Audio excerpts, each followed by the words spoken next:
speaker is someone who's really been doing some amazing things with people who have come to her saying that, they have had addictions to all sort of stuff, unhealthy stuff, or they wanted to lose weight, or all sort of things,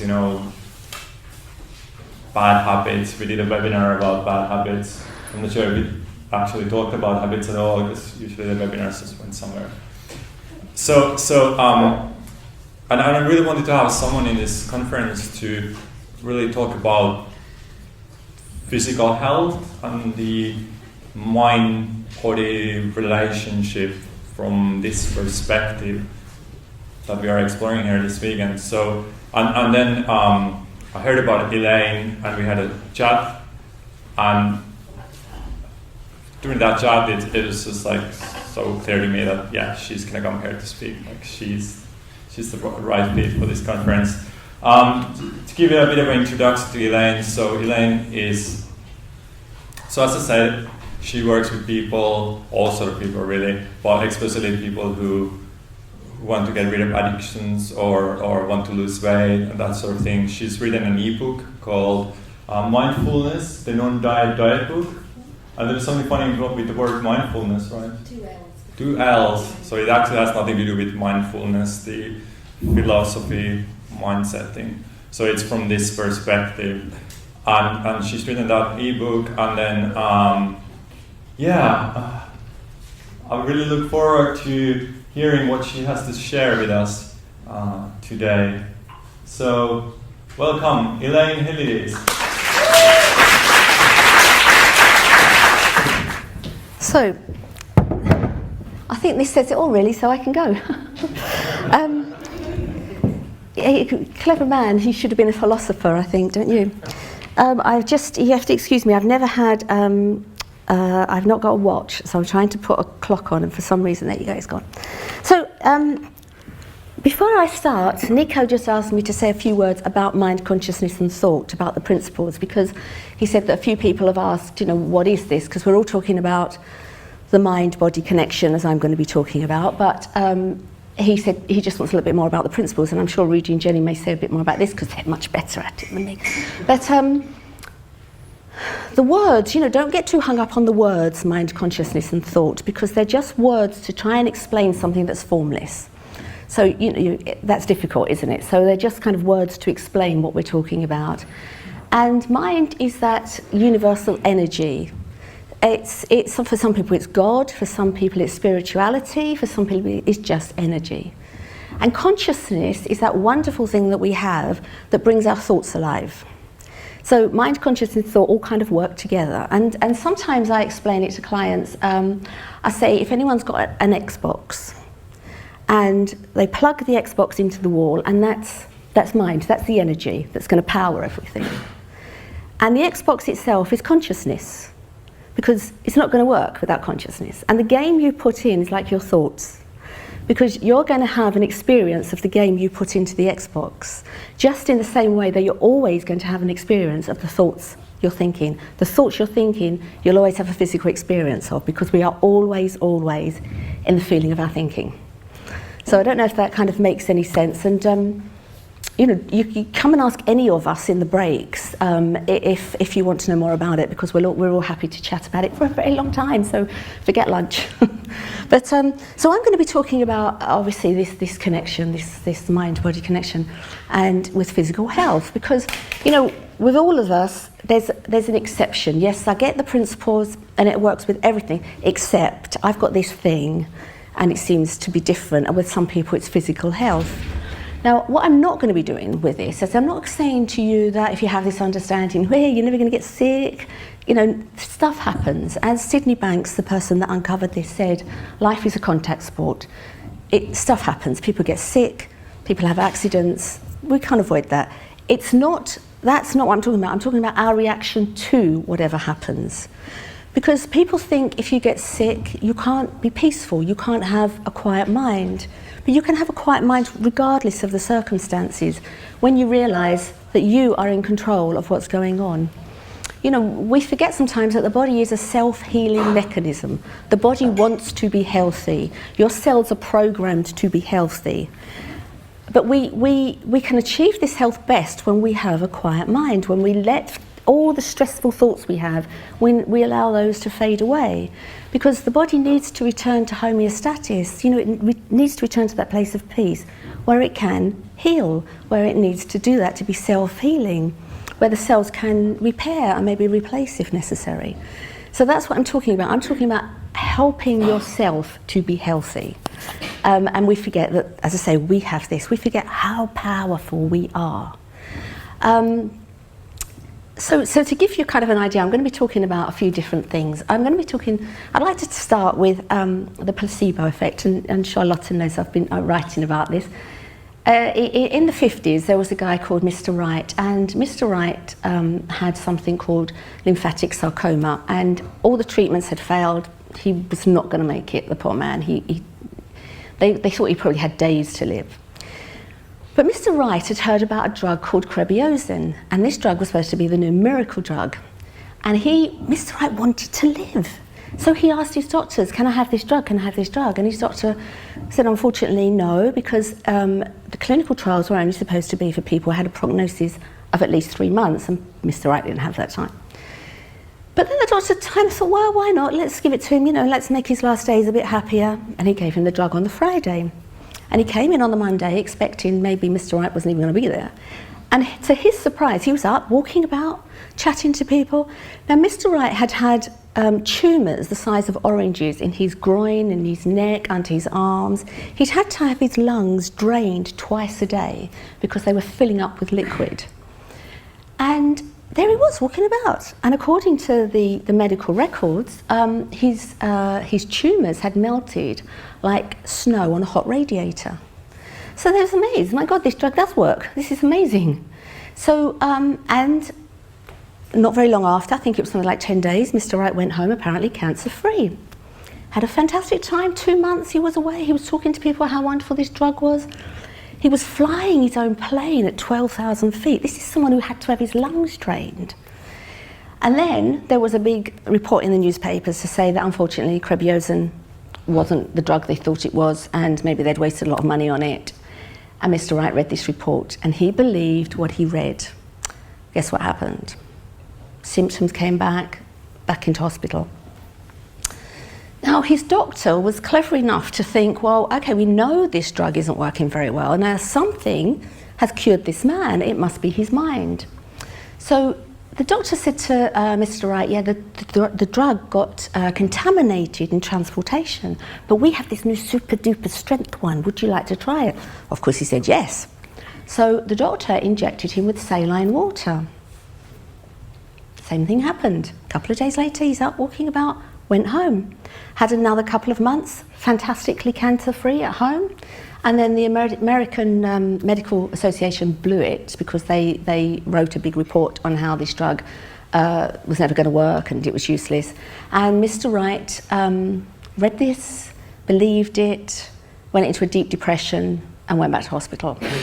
And even though his doctors tried to tell him that it was his mind that had done this, he didn't believe it, he couldn't believe it. So unfortunately he died.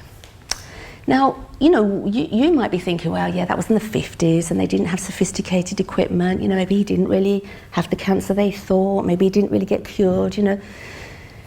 And it's a case study and, you know, an old one. But a few years ago, a guy called David Calms, who works in the Mayo Clinic, you know, this is a clinic in America where all the presidents go to be treated, and he fixes backs. He has this back operation. And he fixes vertebrae. Well, you know how sometimes you hear about people, sadly, they go into hospital and they have the wrong arm cut off. Well, unfortunately, sometimes they put the cement on the wrong vertebrae. And people still get well. So they were like, well, this is very strange. We're going to do a study. So now where Mr. Wright's case was, as say, a case study, and this was a scientifically placebo-controlled, double-blind test. Couldn't argue with it, and they got 130 people that were going to be on this trial, and all the people that were going to be on this trial knew they were going to be on the trial, so they didn't know if they were going to get the placebo or the operation. They had this back operation. And even the doctors didn't know before they went into the theatre. So what would happen is the person would be anaesthetised, they would have a local anaesthetic, they would be wheeled into the theatre, and a computer would randomised, the computer would flash up whether they were going to get the operation or they were going to get the placebo. And then, if it was the placebo, they would open a bag of medical cement, because apparently it smells like nail varnish remover. And that would add to the feeling that the operation was real. And they would manipulate the spine and they'd say, well, ma'am, we're opening you up and we're just putting the cement in. And they would talk through the operation. And they were finding that as many people got well with the placebo as with had the operation. And there was one woman, a woman called Bonnie Anderson, and she had unfortunately had the operation the year before. She had an accident and cracked a vertebrae. So she had been through the operation. She knew what the operation was like and she knew what the recovery was like. And she'd fallen and cracked her back on the kitchen floor and broken another vertebrae and was in absolute agony. So she was scheduled for this for this operation. But she got the placebo. Now this is a woman that's going to be hard to fool. She'd had the right one the year before. The day after the operation, she got up. A week later, she was back to playing golf. She was 76 at the time of the operation. This is amazing, isn't it? How does this happen? How do we explain the placebo effect? It works because we believe it. Now, in the case of Mr. Wright, he probably believed the drug was going to cure him. So he gave up on thinking about everything else. Didn't have to worry because the drug was doing it. What did he have to worry about? And then he had the results. The same with Bonnie Anderson and the other people on the trial. They didn't have to think about it. The doctor was going to do it. He was going to fix them. They didn't have to worry about it. And again, they let go of all the thinking that they had about their illness, about what was happening, about the operation, blah, blah, blah. They just let go and they let the doctor take over. And they were cured. And they're keeping track of these people and they're still having no problems. There is a bit of a side effect, unfortunately, because the insurance companies now don't want to pay out for the operation because it costs thousands. And the people can't have the placebo because that's a randomised trial, so there's a bit of a mismatch there. But how does this happen? It's because what the mind believes, the body believes. What we tell our body believes. So it can work the other way too, obviously. I had a client come to me and he was waiting for the results of a biopsy and he was in a really bad way because he was going crazy because he thought he was dying. And what had happened, he'd gone to the doctor and he had a mole on his chest that he didn't like the look of. So he went to the doctor and the doctor said, well, no, actually, I think the mole's fine, but I don't like that lump on your chest. Well, he hadn't even noticed the lump. And the doctor said, innocently, I don't think it's cancerous. Well, you know what happens?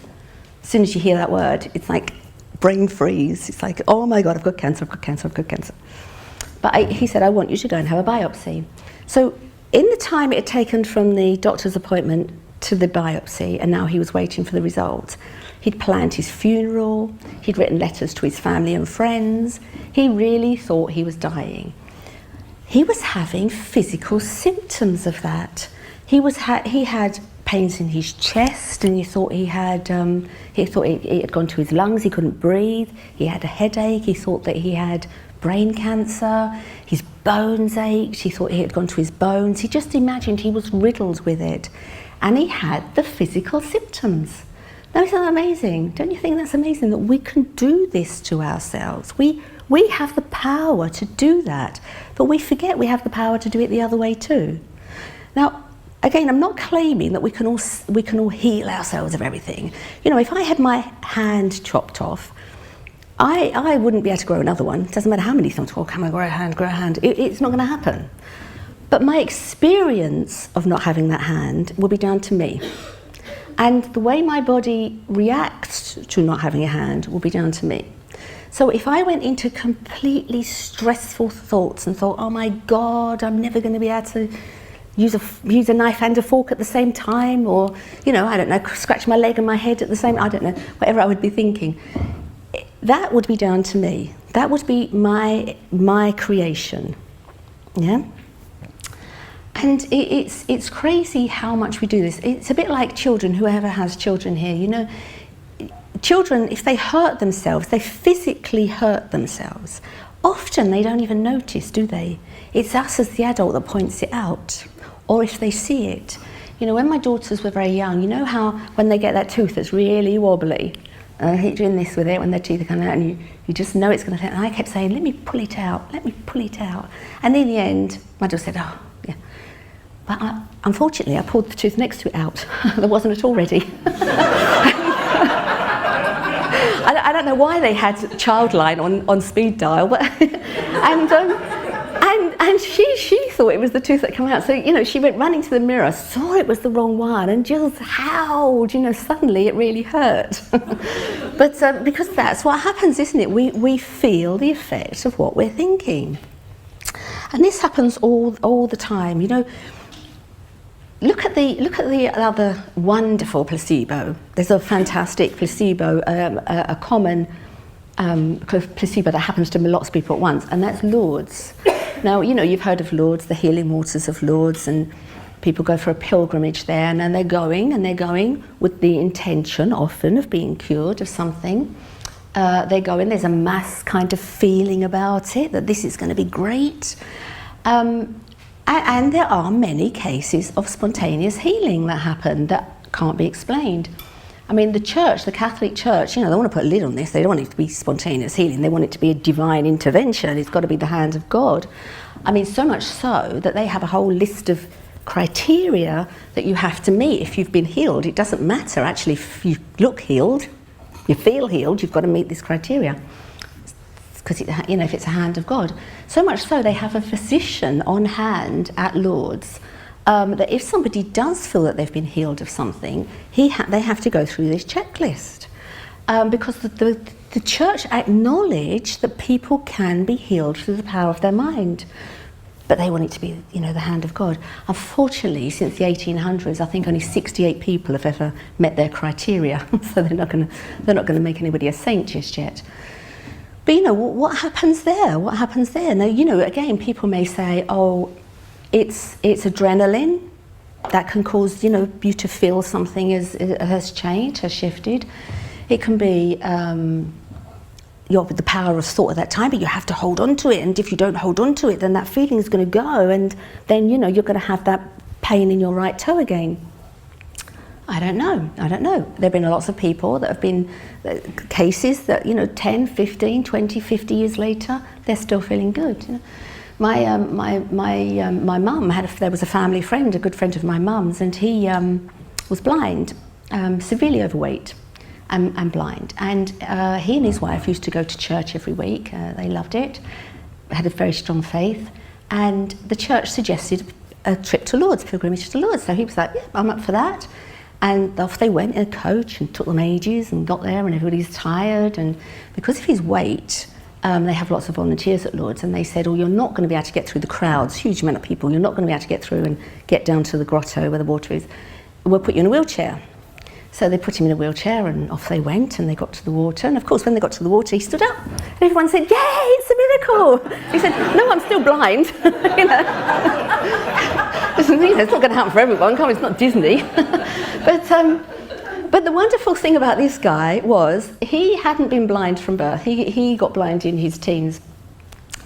But, you know, he didn't kind of mind. He didn't mind about it. He accepted, that's what, you know, he was very religious. He had this attitude of let go, let God. He wasn't in a ton of thinking about his predicament.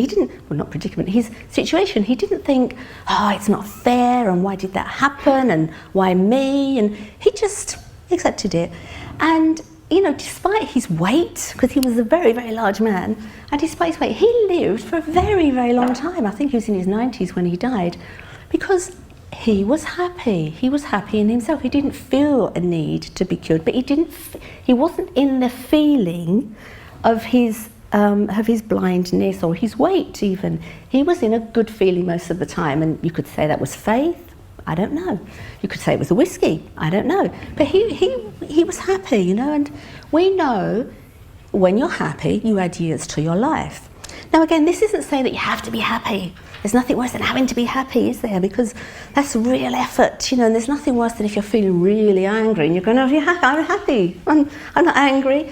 It's so much better to just accept the feeling you're in. I'm in a bad feeling. Okay, so what? Yeah.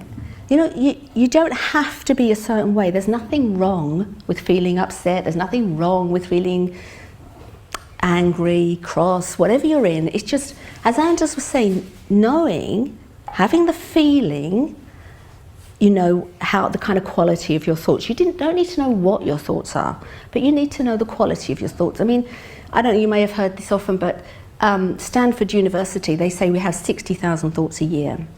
And the Laboratory of Neuroimaging say we have 70,000 thoughts a year. This is all done with fMRIs. They can see how many times the area lights up. Obviously, they can't see the content. Why do they need to know that? And some people say we have 100,000 thoughts a day. And I mean, that's a lot of thinking, isn't it? It's much harder to hold on to a thought, whether it's angry, whatever it would be. You know, we are designed to let those thoughts run through us. We can't possibly hold on to that many thoughts. We're designed to just have them, let them go, have them, let them go, have them, let them go. I often say to clients, it's a bit like a snowflake landing. Your thought is like a snowflake. It lands, it melts, it lands, it melts. But what happens if you have a flurry of snow? There's no time for it to go, and you end up with a big snowball. And that's the kind of what we do with our thinking. Instead of allowing the thought to go, we add and add and add and layer until we're in the feeling. We're in the physical feeling of our thinking. And I say, you know, we don't know when that mood changes. It's a bit like the moment, we don't know when we fall asleep. We don't know when we wake up, even if we have an alarm or a knocker-upper. We don't know when that happens. We just know we were asleep and we know we are awake. And that's what happens with moods. That's what happens with your moods. When you don't hold on to it, you suddenly think, oh, you know, I was feeling really quite cross earlier, but I'm not now. I don't know why. Because they just change. They just change. So, you know, we know the church acknowledges that we can heal through the power of our mind. But, you know, how does that happen? How does that happen? And, you know, some people say, I have had clients that come to me and they say, well, yeah, it's all right for them. I'm a nervous person. I'm a worrier. That's just who I am. No, sorry, I'm not having that. Because through the study of epigenetics, we know so much more now about our genes and everything. And they used to think we had like 120,000 genes, a gene for each protein in our body. And now scientists have discovered we have about 25 genes. Okay, not many at all, really. But what they've also discovered is each one of those genes can express itself 30,000 different ways. I mean, how amazing is that? We are not fixed entities. We are not even the way we were a second ago. We can change. We can change. We can express our genes differently. Dr. Bruce Lipton, who is a cellular biologist, he talks about this a lot, and he says that you can't change your DNA, but you can change the way your DNA is expressed. And he has a study where he took one pluripotential cell, stem cell. Now this is a cell that can be anything that it wants to when it grows up. It might want to be a bus driver, might want to be a ballerina, I don't know. But this cell can be anything. And he nourished this cell with a cell culture medium, and this cell divided and divided and divided. And when he had enough, he divided this one that's one cell, so all the cells are genetically the same. And he divided these into 3 dishes. And he carried on culturing them. Now he put these these dishes in different environments, and the environments they were in determined how they were expressed. The environment they were in determined whether they became a fat cell, a muscle cell, or a bone cell. Now what determined the fate of that cell? It wasn't genetics, because they were all genetically exactly the same. And when we talk about environment and the way the environment is expressing, we are talking about the physical environment where we live, whether you like where you live, because, you know, one person may say, well, yeah, I wouldn't want to live in the city, and another person may say, I love the city, I couldn't live in the country. So it's not that there's the right place to live, it's the way you feel about the place you live, about the environment. But it's also, obviously, nutrition, the food you eat, the food you put into your body, that's going to have an influence on how your cell is expressed. But most importantly, it's the thoughts and emotions that you have that determine how your cells are expressed. Now, that's absolutely fascinating to me, that science is actually confirming what we know, that we are always feeling our thinking, and our body will have a physical reaction to our thoughts. Now, that is amazing, isn't it? I mean, how powerful are we? You know, we used to say, oh, you're just like, you know, you're going to be just like your mum, you're just like your dad, you're just like... You know, when I was diagnosed with cancer 7 years ago, at the same age that my mum had been diagnosed with cancer. But sadly, my mum died 5 years later. Well, I'm not my mum. I'm not my mum. I don't have to do that. I don't have to die because she did. You know, eventually I'm going to, obviously, but not just because she did. And that's, you know, that I think is our power. But it's not just our power, it's the power of understanding the principles. It's the power of understanding that we are not hopeless, helpless victims of anything. We can't control our circumstances. You know, I didn't want to get cancer. Who knows if it's going to come back? I don't want to get it again, it was really boring. But if it did, I'd have to deal with it in the same way, wouldn't I? I'd just get on with it. I mean, interestingly, when I did get it, I worked in a university part-time, used to see clients in the evening. And the staff at the university asked me if I would break my diagnosis to my colleagues a bit more gently because they couldn't cope. Yeah, I was fine. But, you know, we are not our genes, we are not predetermined. We can be who we want to be moment by moment. And as Morten was saying yesterday, we can be that now and now. And now, you know, and as I say, I think that's amazing, that the capacity that our mind has to heal us when we allow it to, when we just let go, okay? And as I say, it doesn't mean to say you have to be happy, but although we know happiness has a factor. There was a guy who was diagnosed with terminal lung cancer in 1976, a guy called Stamatis Moretis, and there are lots of videos of him on YouTube and whatever. And he was living in America. He was a Greek war veteran, and he was living in America, and he was diagnosed with terminal cancer. And he asked many doctors, and they all said if he had the treatment, it would give him a few months maybe, but it wasn't going to cure him. And he thought, well, you know, if I die in America, it's going to cost me, the funeral is going to cost like $1,000. Well, if I go back home to my native island, he lived in an island called Ikaria, and he thought if I go back there, the funeral is going to cost like a couple of $100, much more left in the pension pot for my wife. So they went back and they moved in with his aged parents who lived on an untended vineyard. And he went to bed. He'd been given 6 to 9 months to live. So he went to bed, because after all, you know, he was dying, so he just go to bed.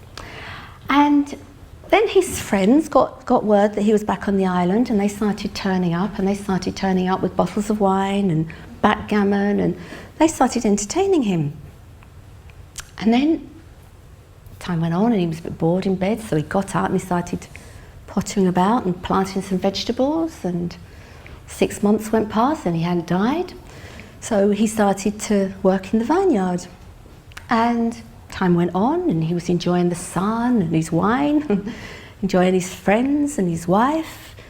And then he built an extension on the house so his grown-up children could come and visit from America. And then 25 years later, he decided to go back to America and say to the doctors, what's going on? But unfortunately, all the doctors died. And he died in 2013, aged 102. You know. Now this guy, you know, what happened? Now, this guy had a good faith again, you know, and I'm not talking about, you know, you have a religion or you don't. That's up to you. That's entirely up to you. But it was still that letting go. He didn't kind of stress about it. He wasn't doing things. He was just being and enjoying himself. And he died, you know.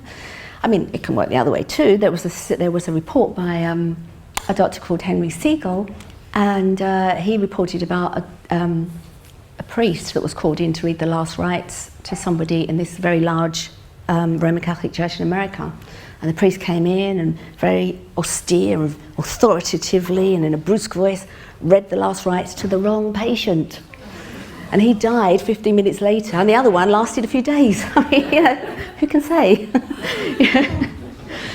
But the power of belief is so strong, and it's again not something you have to practice. Like Anders was saying, you don't have to say, you know, I am confident, I am strong. You just have to allow things to be. You just have to allow yourself. If you feel sad, be sad. You know, I mean, when I got my diagnosis, I'm not going to say I didn't have my 3 o'clock in the morning, oh shit moments. But you know, what happens most of the time when people get a diagnosis of something, and I have lots of people come to me that have been diagnosed with various things, people are rarely worrying about this second. What they're frightened of when they get a diagnosis is what's going to happen.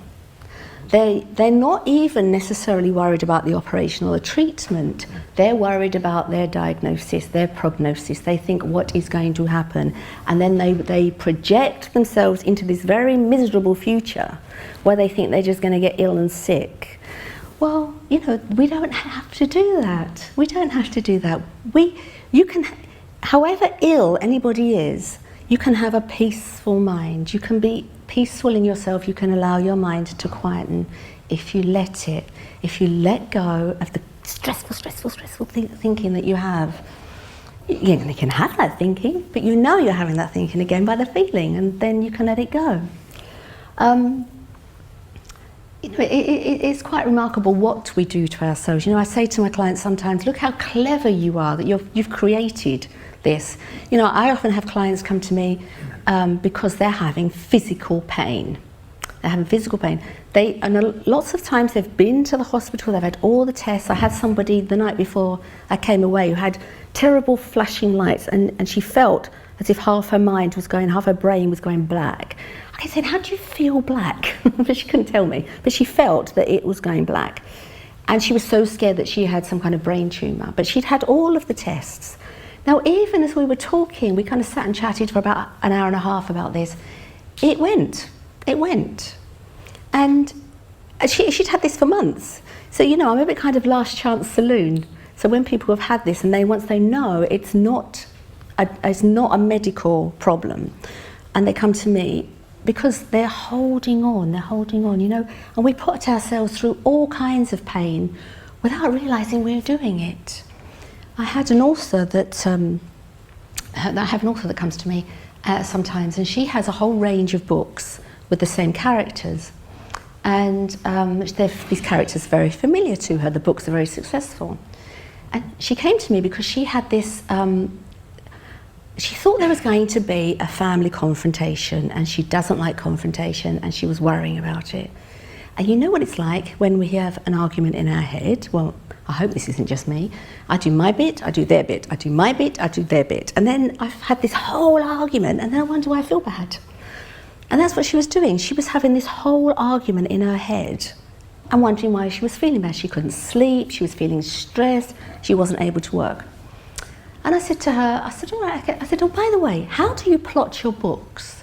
And she said, that's really easy. She said, I see the characters, and they're doing whatever they're doing, and then I write it up. And I said, oh, okay. How do you know it isn't real? She was like, because I've made it up. I said, oh, really? And then because we'd had quite a few sessions before, she suddenly could see what she hadn't been able to see.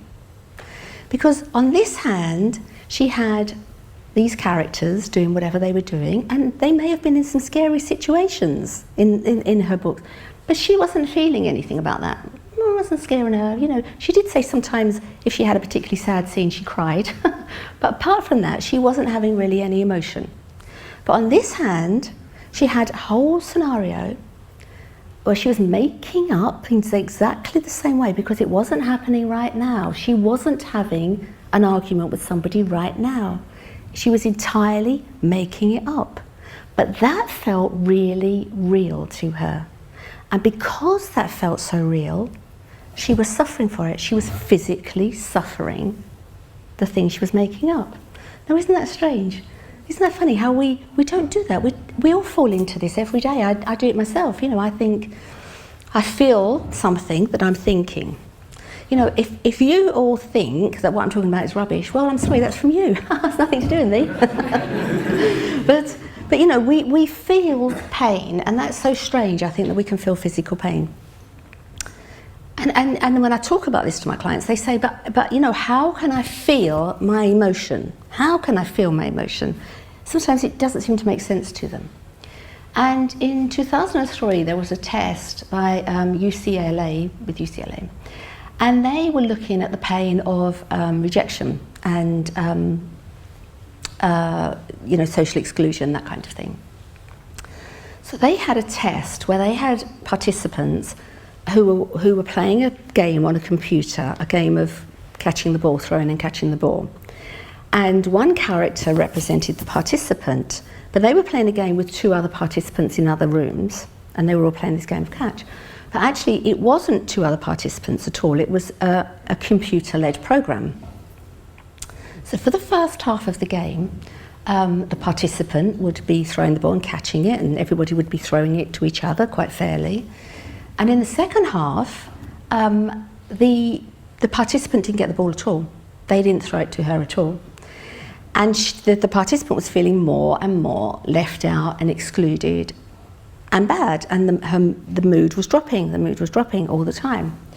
But what they could tell, because the participants were wired up, what they could tell is there was a lot of activity in a part of the brain called the angular cingulate cortex, the ACC. Now the ACC is where we process physical pain. But the area that processes physical pain was lighting up with the emotional pain this person was feeling. And science can now prove that we physically and scientifically feel our emotional pain. So it's not just in your head. It's not just we are making it up and we are feeling the effects, but it isn't just an airy-fairy. You know, there are always going to be some people who think, yeah, well, okay, right, yeah, I'm feeling my thinking, yeah. But, you know, now we have scientific proof. There was another study in 2011 that confirmed it, that was conducted by the National Institute of Mental Health, and they confirmed that there's a neural overlap in the area of the brain, in the ACC, that processes physical pain and also processes emotional pain. So that's amazing, isn't it? Oh, I don't know, is it just me that finds it amazing? I think it's amazing. That you know, science has caught up with this. So we can think, as I say, we can think, obviously, that's why we're here, but we can think that well, some people can do this and some people can't. And you know, I'm giving to you that we can all do this. As I say, we can't, I'm not saying we can heal ourselves. Clearly there have been people that have.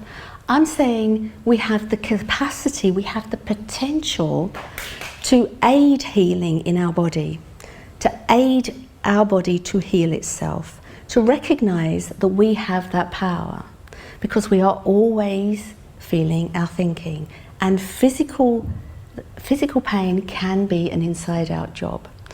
You know, when you know, I'm sharing my story here. I hope you don't mind. But you know, when I had cancer and I used to have radiotherapy, I had a very busy life. I was moving house, and you know, it was busy. It was busy, and I'd go for radiotherapy. You know, and they get you in the position, and you have the tattoo, so they can make sure you're in the right place and everything, and they have to move you around a bit, and sometimes they have to be a little bit physical to get you in exactly the right place.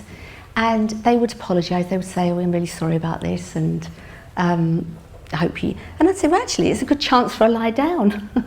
And they said to me, I don't think everybody feels like that. And they would tell me about people that would be rigid. They could not get them in the right position for the radiotherapy because they would be so rigid. Now, they had to be completely in their head at that time because the bodies are the same.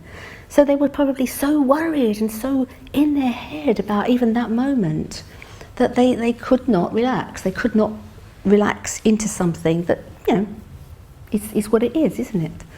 So, as I say, I'm kind of passing this on to you, that we have this amazing capacity. And it isn't just, I know in the blurb, Nico said to me, what do you want to talk about? And I said, well, I'll talk about anything really. It's always going to be the same thing. It's always going to be feeling our thinking. It's always going to be that we are creating our reality.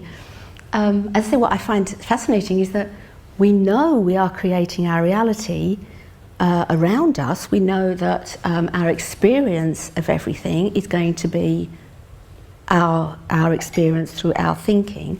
But I think it's amazing now that we know that we can change our biology, we can change our cell structure with our thinking. So anyway, I said to him, I don't know, you choose. So he came up with physical health, and I thought, that's good, I like that, And then he said, what do you want to talk about with physical health? And I kind of did these things. And then when I looked at it yesterday, I looked online and I thought, Jesus, I've thrown everything here. I've given the kitchen sink as well. Because I also saw that I was talking about mental health. And it's still the same thing. It's not still the same thing. I'm not dismissing that people have terrible problems. But I am going to put to you that often people become their labels. So people get a label of mental illness given to them, and they believe their label. And then when they believe their label, they start to become whatever it is they've been labelled. Now, there was a study in the 70s again, I think it was, a guy called David Rosenhan, and he got himself and 7 friends. None of them had ever had a diagnosis of mental illness, but he wanted to test this, and he went out with his 7 friends. They all went out, and they all had to approach a mental institution and say they heard voices in their head.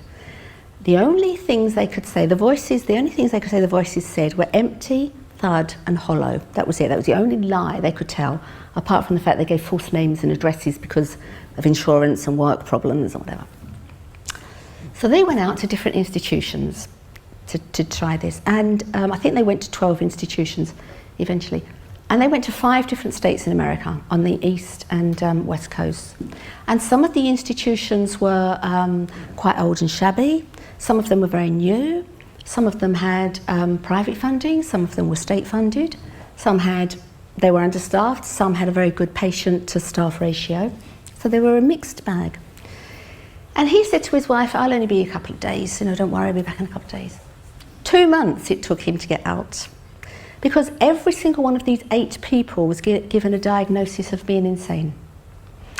Every single one of them. 7 of them were considered to be schizophrenic, and 1 was manic depressive. Now, none of these people had ever had any psychiatric problems. And they could tell the staff they're fine. Well, of course, the staff thought, they're in denial. They think they're fine. Up the medicine. They were given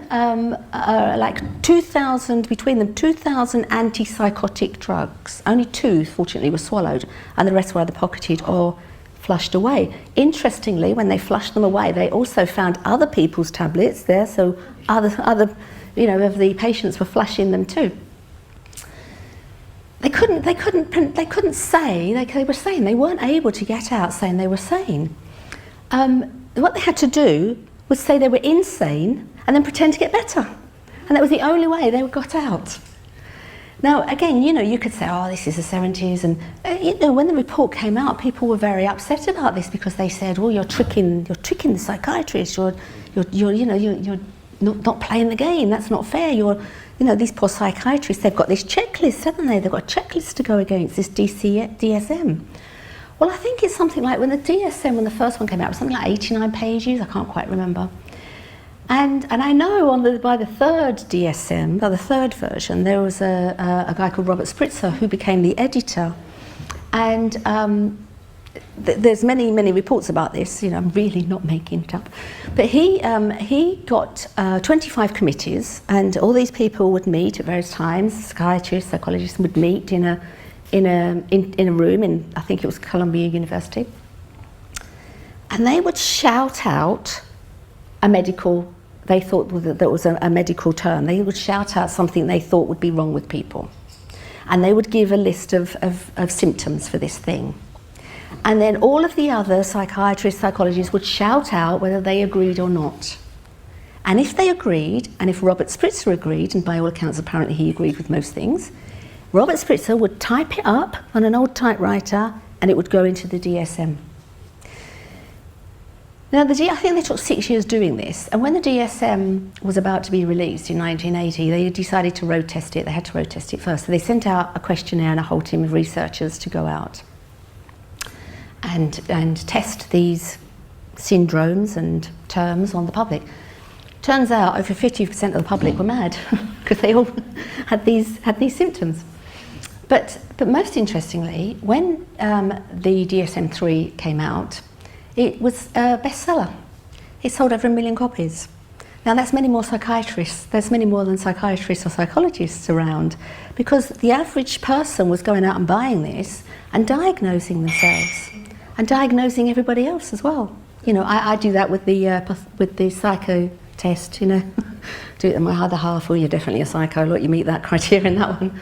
But people were going out and they were diagnosing each other. And I can't remember how many pages that came in at, but I think we're on DSM-5 now, and DSM-5 is, I think, over 900 pages.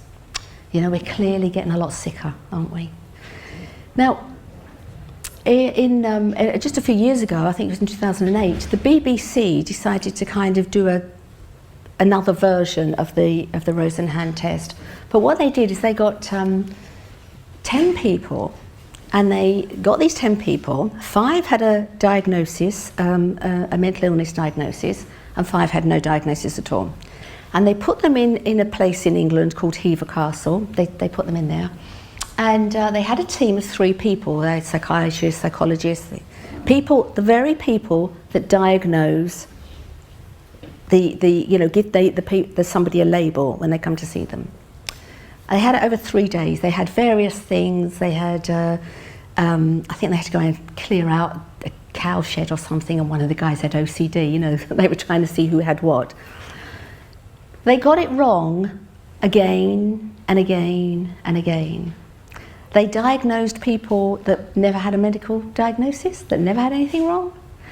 They misdiagnosed the people that did have a diagnosis. They were stunned at the end. They were forced to admit that actually they really couldn't go with the checklist they had, and even with what they were seeing, because what they were seeing didn't always correlate with the diagnosis that somebody had. Do not believe your label.